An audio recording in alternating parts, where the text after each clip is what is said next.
Ellis Crawford was an archaeologist and first curator of the Berhinger Crawford Museum. Dedicating over 20 years of service to the museum, Crawford touched many lives. These are just some of those stories. When I was about, I think the summer I was 8 years old, we started finding fossils when they were excavating foundations for the new houses in the subdivision area where we lived. And we had no idea what they were. So we were collecting all these things in cigar boxes, and Mom and Dad didn't know what to do with them as far as identifying them. So they said, well, let's go up to the museum and find out. And we brought our first cigar box full of these things up here, and Mr. Crawford sat on the back steps of the museum and went through piece by piece and told us what they were.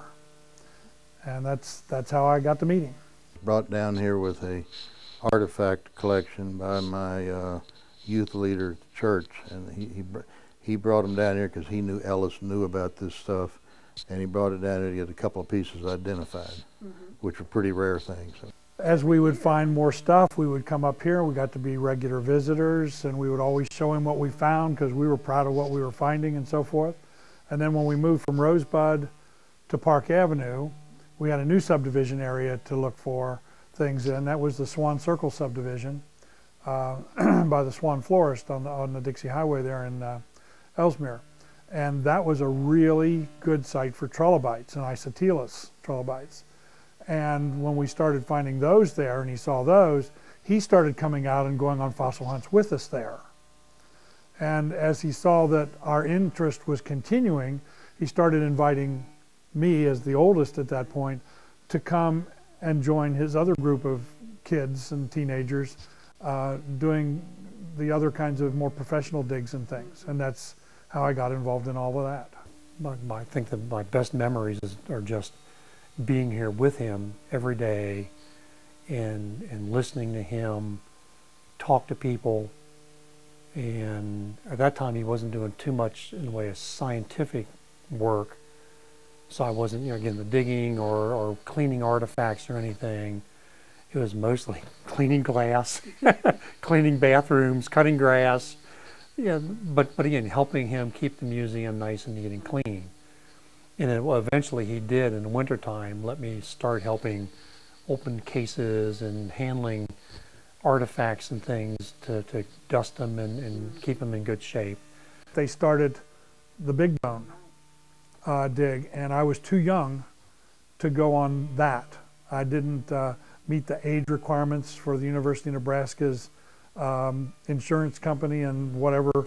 So Mr. Crawford worked out a deal that I was employed by the Covington Parks, and I worked at the museum and took care of the day-to-day things here at the museum for 5 summers while he was down at Big Bone.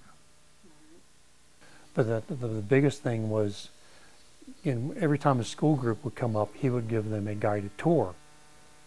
And I would follow him around and listen to everything he said about everything.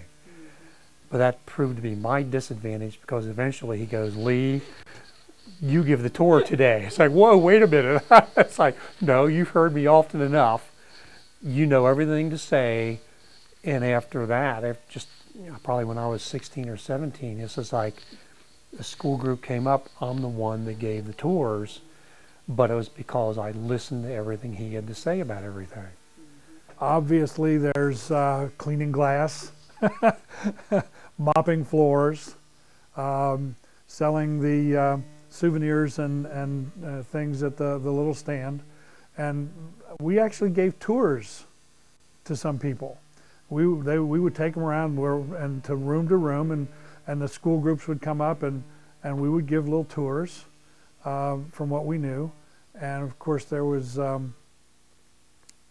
lots of people would come in with things that they would want to have identified. Some of them I could identify, some of them they would have to come back at a day when Mr. Crawford would be here. We'd tell you got to come back on Saturday or Sunday because he's digging. I enjoyed visiting with Ellis up in his little office there in the old Berhinger Museum.